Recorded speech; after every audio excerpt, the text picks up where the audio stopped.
Hello everyone, welcome back to trading with Groww. मैं हूं आपका दोस्त असीम सिंघल और आज मैं आपको बताने वाला हूं मूविंग एवरेज क्रॉसओवर को कैसे यूज करते हैं। आज की मेरी वीडियो के दो एस्पेक्ट रहने वाले हैं।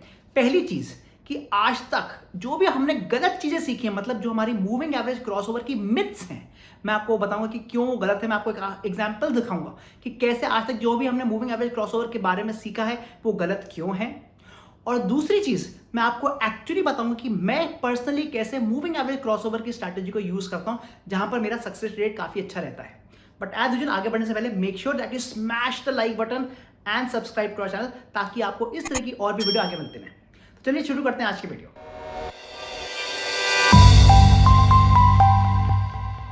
तो चलिए सबसे पहले बात करते हैं कि मूविंग एवरेज क्रॉसओवर स्ट्रैटेजी होता क्या है। जैसे कि नाम बता रहा है, मूविंग एवरेज क्रॉसओवर में हम दो मूविंग एवरेजेस लेते हैं और एक उसमें से बोला जाती है फास्टर मूविंग एवरेज और दूसरे को हम बोलते हैं स्लोअर मूविंग एवरेज। और आज तक माना यह गया है कि अगर faster moving average slower moving average को नीचे से ऊपर काटेगी तो वो एक बुलिश सिग्नल है और हम बाय कर लेना चाहिए, और अगर वो ऊपर से नीचे काटती है तो हमें सेल कर देना चाहिए। बट क्या ये सच में काम करता है? आइए देखते हैं कुछ एग्जांपल्स ऑन दी चार्ट्स। तो सबसे पहले मैं बात करूंगा कि मूविंग एवरेजेस क्या होता है। तो यहां पर मैं निफ्टी 50 का चार्ट लगाया हुआ मैंने on a 5 minute time frame. आप मूविंग एवरेज को किसी भी टाइम फ्रेम पे और इंट्राडे या फिर स्विंग में आप ट्रेड कर सकते हैं। अभी मैं इंट्राडे का एग्जांपल लूंगा। तो यहां पर मैंने निफ्टी का चार्ट लगाया हुआ on a 5 minute time frame और मैंने दो मूविंग एवरेजेस को ऐड कर दिया है। So let's see the details. मैंने यहाँ पे 50 मूविंग एवरेज जो कि रेड कलर में है, जिसको हम स्लोअर मूविंग एवरेज बोलेंगे, और 21 मूविंग एवरेज जो कि ब्लू कलर में, उसको हम फास्टर मूविंग एवरेज बोलेंगे। तो जो भी छोटा नंबर होता है उसको हम फास्टर बोलते हैं और जो भी बड़ा नंबर होता है उसको हम स्लोअर बोलते हैं। और इस तरीके से आप देखेंगे कि दो मूविंग एवरेज ऐड हो चुकी हैं। अब जनरली क्या माना जाता है कि अगर जो फास्टर मूविंग एवरेज है, मतलब जो ब्लू लाइन है, अगर वो रेड लाइन को नीचे से ऊपर काटेगी तो वो एक बुलिश सिग्नल है। तो हम यहां पर कहीं बाय कर सकते हैं समवेयर जब ये क्रॉसओवर हो रहा है। और जब ऊपर से नीचे आएगा, जब ये ऊपर से नीचे आएगा मतलब समवेयर हियर, तब हम इसको सेल कर सकते हैं।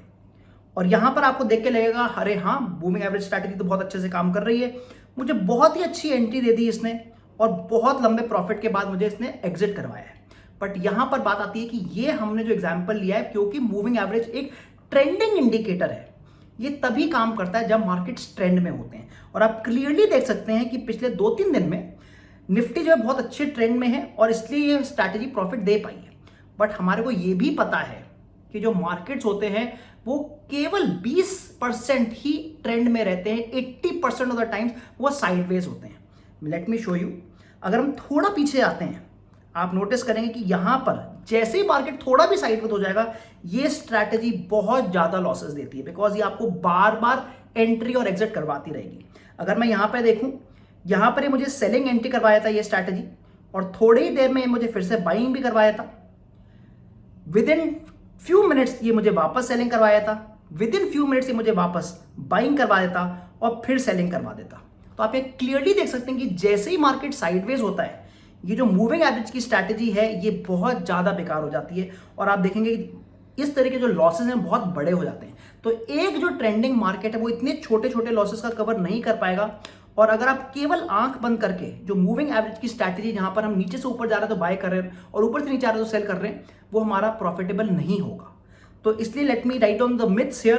तो मैंने जो फर्स्ट मिथ लिखी है वो ये है कि अगर हम केवल ये मानते हैं कि क्रॉस ओवर पे हमारे को एंट्री ले लेनी है और जब ऊपर से नीचे आए तो हमारे को एग्जिट ले लेना है, वो स्ट्रैटेजी जनरली प्रॉफिटेबल नहीं होगी, बिकॉज मार्केट्स ट्रेंडिंग नहीं होते। ज्यादातर मार्केट्स केवल 20 से 25% ही ट्रेंडिंग होते हैं और मूविंग एवरेज एक ट्रेंडिंग इंडिकेटर है। जो सेकंड इशू है मूविंग एवरेज क्रॉसओवर में, वो ये है कि जो मूविंग एवरेज है वो एक लैगिंग इंडिकेटर है। लैगिंग इंडिकेटर का मतलब होता है कि जब मूवमेंट आ चुकी होती है उसके बाद ही आपका मूविंग एवरेज वो रिएक्ट करता है। So let me give you an example. अगर आप देखें during this point of time, जब ये मार्केट नीचे गिर रहा था तो मूविंग एवरेज क्रॉसओवर आ गया, उसने हमारे को सेलिंग दिखा दिया था। बट अब आप नोटिस करिए कि यहां पर मार्केट रिवर्स होना शुरू हो चुका है और ऑलरेडी एकदम ऊपर जा चुका है। But even during this upside movement, जो आपका मूविंग एवरेज का क्रॉसओवर हुआ है वो हुआ ही नहीं। उसने आपको बाइंग बहुत टाइम के बाद दी, बाइंग उसने आपको दी है यहां पे कहीं। ये इसलिए हो रहा है बिकॉज मूविंग एवरेज एक लैगिंग इंडिकेटर है, मतलब जब प्राइस एक्शन हो चुका होता है उसके बाद वो रिएक्ट करता है। और उसकी वजह से काफी बार आप नोटिस करोगे कि जितना हमारे को प्रॉफिट होना चाहिए उतना होता नहीं है अगर हम directly blindly moving average crossover strategy को रन करते हैं। So let me give you an example कैसे मैं आपको बता रहा हूं। अगर मैं यहां पर बाय सेल कर देता, बिकॉज क्रॉसओवर हुआ है, अगर मैं यहां पे सेल कर देता तो आप देखेंगे कि हाँ सेलिंग एंट्री तो मेरी अच्छी आ गई, बट मैं अब वेट कर रहा हूं कि मेरा जब मूविंग एवरेज वापस ऊपर क्रॉसओवर होगा तब मैं एग्जिट लूंगा, और जितना मेरा प्रॉफिट था वो ऑलमोस्ट सारा खत्म हो जाएगा, बिकॉज बाय द टाइम ये ऊपर आता है आप देखेंगे प्राइस यहां आ चुका होता है, मतलब ऑलमोस्ट जिस पॉइंट पे मैंने सेल किया था उतने ही पॉइंट मेरे को एग्जिट हो रहा है, जबकि मेरी इतनी अच्छी डाउनवर्ड मूव आई थी।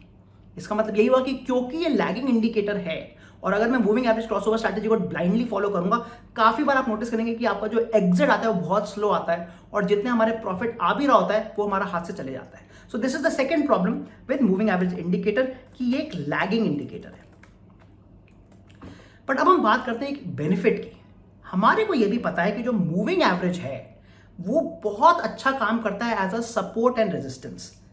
तो अगर आप देखें कि मूविंग एवरेज क्रॉसओवर काफी बार नोटिस किया गया है कि वो एक डायनेमिक सपोर्ट और डायनेमिक रेजिस्टेंस का काम करता है।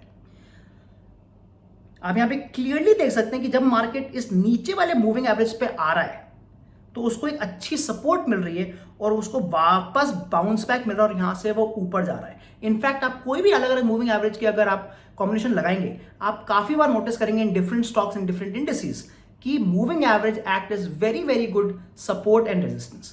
तो ये एक उसका बेनिफिट हो गया। तो हमने यहां पर 3-4 चीजें देख ली हैं कि वो क्रॉसओवर पे हमारे को एंट्री नहीं लेनी है, सो दिस इज नो, क्योंकि वो लैगिंग इंडिकेटर, तो हमारे को जो अपनी स्ट्रैटेजी बनानी है उसमें हमारे को जो एग्जिट है उसका हमारे पास एक फॉर्मूला होना चाहिए, एंड ये एक बहुत अच्छा सपोर्ट और रेजिस्टेंस का काम करता है, तो इसको हम डेफिनेटली यूज करेंगे। तो इन तीनों ही चीजों को मैं यूज करके बताऊंगा कि मैं मूविंग एवरेज स्ट्रैटेजी कैसे बनाता हूं। तो जैसे मैंने आपको बताया, मैंने यहाँ पे 21 और 50 मूविंग एवरेज लिया हुआ है on a 5 minute time frame.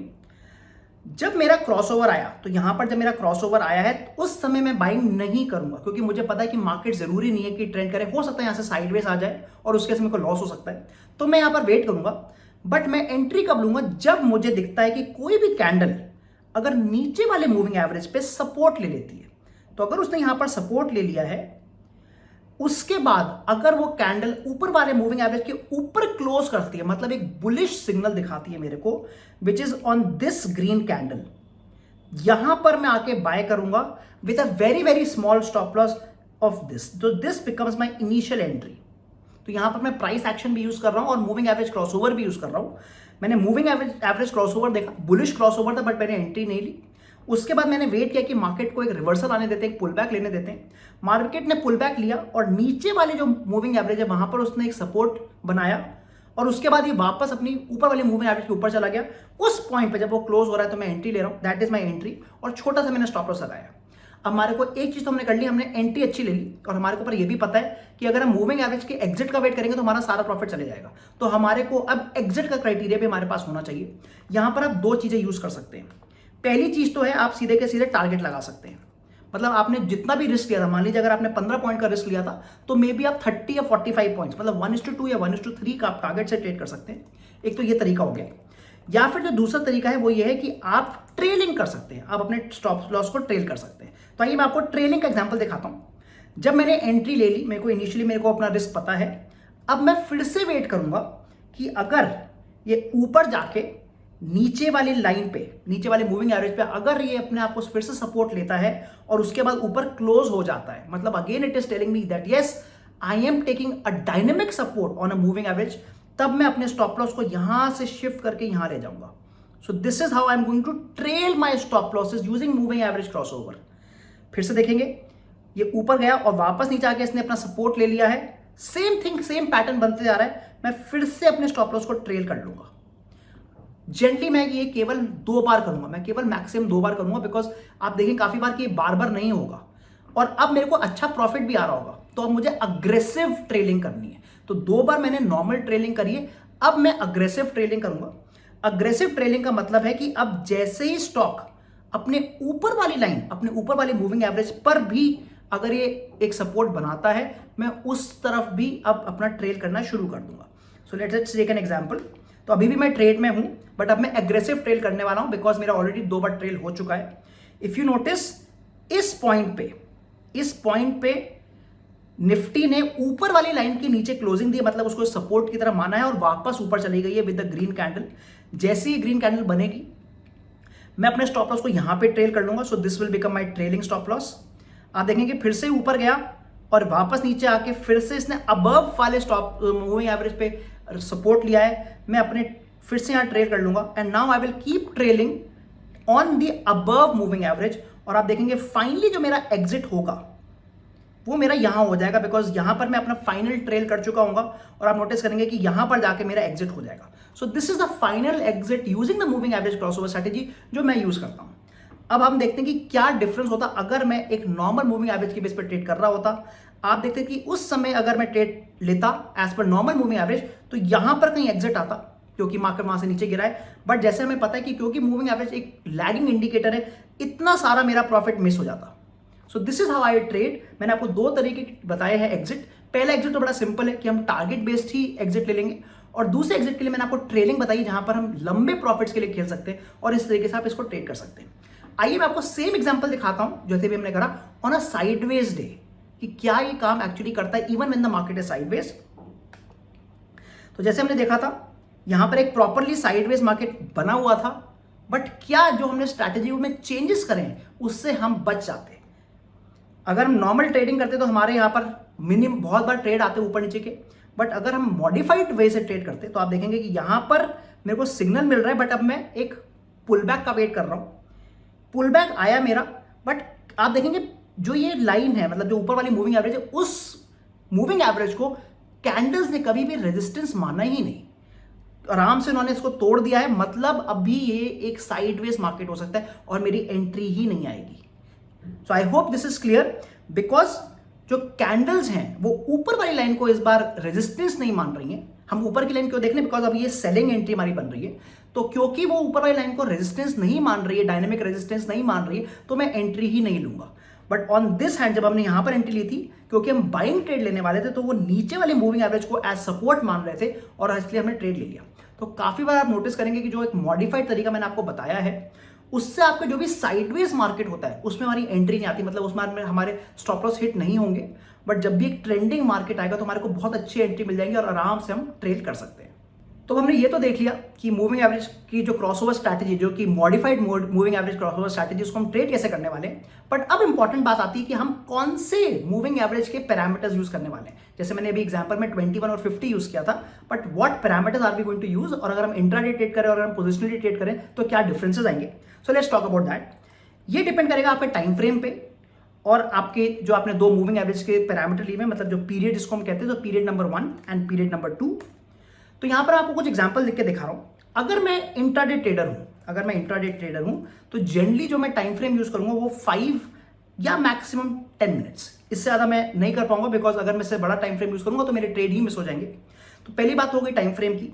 Similarly अगर मैं एक स्विंग ट्रेडर हूं, मतलब मैं इस ट्रेड को 1 या 2 दिन के लिए होल्ड करना चाहता हूं, तो मे बी मैं 30 मिनट्स या 60 मिनट्स के लिए ट्रेड कर लूंगा। और अगर मैं एक लॉन्ग टर्म इन्वेस्टर या पोजिशनल ट्रेडिंग कर रहा हूं तब मैं डेली टाइम फ्रेम पे इसको ट्रेड कर सकता हूं। तो ये तो हो गई हमारी कि हम लोग कौन से टाइम फ्रेम पे ट्रेड करने वाले, डिपेंडिंग ऑन कि हमारा होराइजन क्या है। बट अब डिपेंडेंट हमारा ये भी आता है कि हम कौन सा पीरियड यूज करेंगे। जैसे हमने अभी 21 और 50 यूज किया था, उसके पीछे क्या राज है, तो आइए उस पर डिपेंड करते हैं। जनरली जो मैं नंबर्स यूज करता हूं वो जो कॉमन नंबर्स होते हैं मैं वो यूज करता हूं। मैं कोई अतरंगी नंबर ढूंढता नहीं हूं। सो द कॉमन नंबर 7 या फिर 5 मान लीजिए, 14। जनरली मैं वीक के हिसाब से चलता हूं, 7 days is a week, 14 days इज 2 weeks, then you can say 50, then you can से 100 एंड यू कैन से 200। तो ये हमारे एक पीरियड हो गए, एंड सिमिलरली ये हमारी फास्टर मूविंग एवरेज हो गई। एंड अगर हम स्लो की बात करें तो हमारा हो जाएगा 14, 50, 100 एंड 200, राइट। अब यहां पर हमारे को कौन से दो कॉम्बिनेशन करने, ये हमारे को डिपेंड करेगा कि हम कितने ट्रेड लेना चाहते हैं। अगर आप दो नंबर्स के बीच में छोटा गैप रखेंगे, मतलब अगर आप 7 and 14 यूज करेंगे for example, in this case आपके जो नंबर ऑफ ट्रेड्स हैं वो आपके ज्यादा होंगे। जब आपके ज्यादा ट्रेड होंगे तो आपके जो प्रॉफिट के चांसेस हैं, मतलब जो आपकी प्रॉफिट की प्रोबेबिलिटी है, नंबर ऑफ, जिसको हम नंबर ऑफ प्रॉफिटेबल ट्रेड्स बोलते हैं, तो जो आपके नंबर ऑफ प्रॉफिटेबल ट्रेड्स होंगे या फिर विन रेट बोल सकते हैं, वो थोड़े आपका लेस होगा, वो आपका थोड़ा कम होगा। और जो आपका टोटल ड्रॉडाउन है, मतलब जो आपका मैक्सिमम लॉस आएगा, वो भी आपका थोड़ा ज्यादा होगा।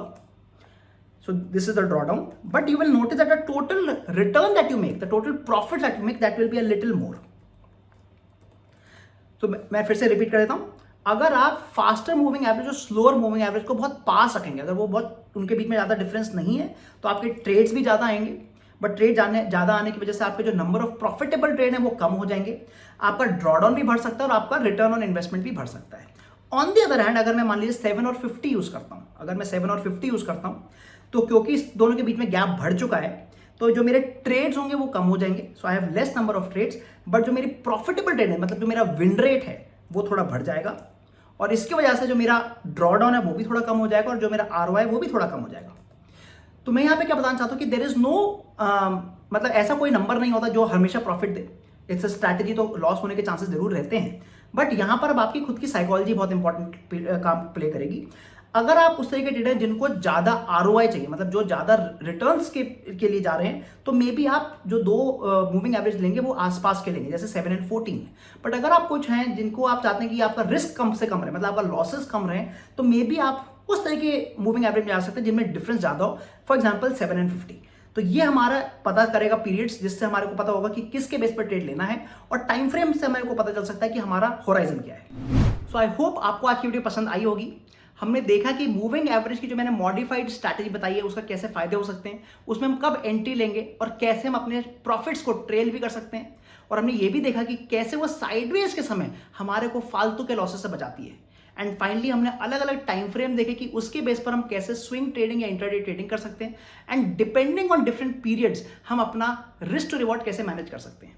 अगर आपको आज की वीडियो पसंद आई है तो make sure that you smash that like button and subscribe to our channel, और मैं बताऊं आपको अगली बार। Thank you.